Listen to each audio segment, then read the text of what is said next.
केंद्रीय गृहमंत्री अमित शहांकडून आंबेडकरांचा अपमान करण्यात आल्याचा आरोप काँग्रेसकडून केला जातोय।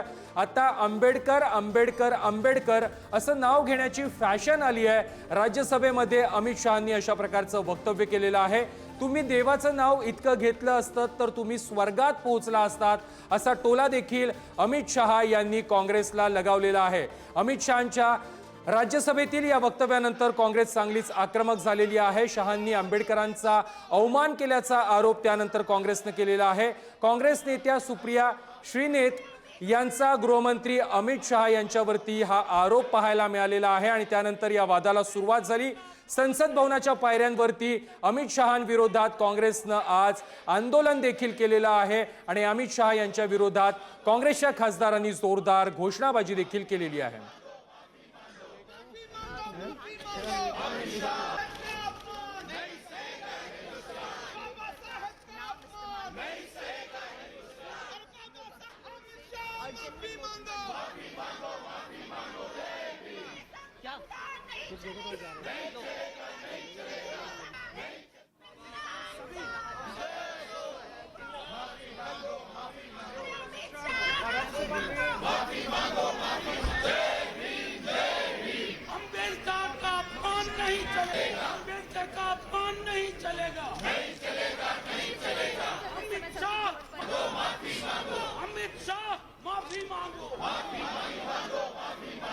मान्यवर, अभी एक फैशन हो गया है, आंबेडकर आंबेडकर आंबेडकर आंबेडकर आंबेडकर आंबेडकर। इतना नाम अगर भगवान का लेते तो 7 जन्मों तक स्वर्ग मिल जाता। अच्छी बात है ना। ना सुनिए तो, सुनिए ना, आप सुनिए ना, मैं बताता हूं। हमें तो आनंद है कि आंबेडकर का नाम लेते हैं। आंबेडकर का नाम अभी 100 बार ज्यादा लो, परंतु साच अर्थ में आंबेडकर जी के प्रति आपका भाव क्या है ये मैं बताता। मान्यवर, आंबेडकर जी को देश की पहली कैबिनेट से इस्तीफा क्यों दे दिया? आंबेडकर जी ने कई बार कहा कि अनुसूचित जातियों और जनजातियों से हुए व्यवहार से मैं असंतुष्ट हूं। सरकार की विदेश नीति से मैं असहमत हूं और आर्टिकल 370 से मैं असहमत हूं। इसलिए वो छोड़ना चाहते थे। उनको आश्वासन दिया गया, आश्वासन पूरा नहीं हुआ। उन्होंने इग्नोरेंस के चलते इस्तीफा दे दिया और एक श्री BC रॉय ने पत्र लिखा कि आंबेडकर और राजा जी जैसे 2 महानुभाव मंत्रिमंडल छोड़ेंगे तो क्या होगा। तो नेहरू जी ने उनको जवाब में लिखा है, राजा जी के जाने से तो थोड़ा बहुत नुकसान होगा, आंबेडकर के जाने से मंत्रिमंडल कमजोर नहीं होता है। मान्यवर, ये विचार जो खड़गे जी कह रहे हैं ना, क्या आपत्ति है? जिसका विरोध करते हो उसका वोट के लिए नाम देना कितना उचित है? क्योंकि अब आंबेडकर जी को मानने वाले पर्याप्त संख्या में आ गए हैं, इसलिए आप आंबेडकर आंबेडकर कर रहे हो। उनकी जो मनुस्मृति की आइडियोलॉजी है वो और आरएसएस की आइडियोलॉजी जो है वो दर्शाता है कि वो खुद वो बाबा साहब अम्बेडकर के संविधान को रेस्पेक्ट नहीं देना चाहते हैं।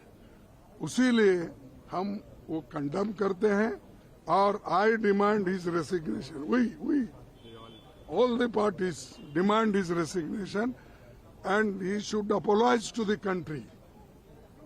और वो अपना काम करना चाहिए उन्होंने, और इस ढंग से अगर वो बात करते रहेंगे सारे हिंदुस्तान में आग लगेगी कि बाबा साहब अम्बेडकर का अपमान कोई सहन नहीं करेगा। डॉक्टर बाबासाहेब आंबेडकरांसंदर्भातील अमित शहांच्या वक्तव्यावरून लोकसभा आणि राज्यसभेमध्ये विरोधकांचा गदारोळ हा पाहायला मिळालेला आहे। अमित शहांविरोधात इंडिया आघाडीच्या खासदारांनी आज जोरदार घोषणाबाजी केलेली आहे।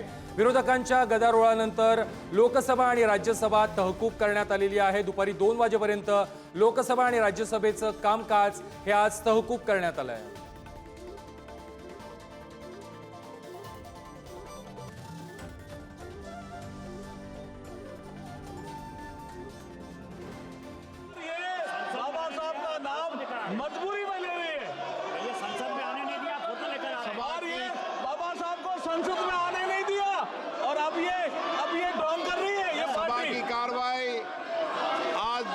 तक के लिए स्थगित की जाती है। अमित शहांच्या याच वक्तव्याचे पडसाद हे विधानसभेत देखील उमटल्याचं पाहायला मिळालं। नितीन राऊतांनी विधानसभेत मुद्दा मांडत अमित शहा यांचा निषेध केलेला होता आणि त्यावरती आशिष शेलारांनी नितीन राऊतांच्या वक्तव्यावरती आक्षेप घेतला। सगळ्या बाबी ज्या आहेत तर यांना संविधानामुळे राज्यघटनेमुळे किती यांच्यावरती परिणाम होत असेल, किती नफरत करत असतील, द्वेष करत असतील अध्यक्ष महोदय हा केवळ बाबासाहेब आंबेडकरांचा अपमान नाही तर अख्ख्या देशाचा अपमान आहे, संविधानाला मानणारे सगळ्या समाजाचा या ठिकाणी अपमान आहे, दलित समाजाचा अपमान आहे। हे खरं आहे की डॉक्टर बाबासाहेब आंबेडकर यांच्यासाठी संविधान निर्माते असतील, पण आमच्यासाठी एक मार्गदाता, एक भाग्यविधाता, आमच्यासाठी ईश्वर सुद्धा ते आहेत आणि परमेश्वर सुद्धा आहे। त्यामुळे असा अपमान आम्ही या ठिकाणी सहन करू शकत नाही अध्यक्ष महोदय। आपण या विषयावर आम्हाला मार्गदर्शन करा। राज्यसभेच्या प्रोसिडिंग मध्ये तत्कालीन तिथल्या मंत्र्यांनी जे म्हटलं त्याचा पूर्ण संदर्भ न बघता केवळ चेरी पिकिंग करायचं आणि पुढे त्याच सन्माननीय मंत्री महोदयांनी पुन्हा बाबासाहेबांचा अपमान याच काँग्रेसने कसा केलाय म्हटलं ते विसरायचं अध्यक्ष महोदय। आणि त्यामुळे अध्यक्ष महोदय चेरी पिकिंग करणं आणि राज्यसभेच्या प्रोसिडिंगला काही इथे चर्चा करणं हे कुठल्या कायद्यात बसतं? आपण मला मार्गदर्शन करा आणि योग्य असेल तर तपासून हे रेकॉर्डवरचं काढा अध्यक्ष महोदय, माझी विनंती अध्यक्ष महोदय।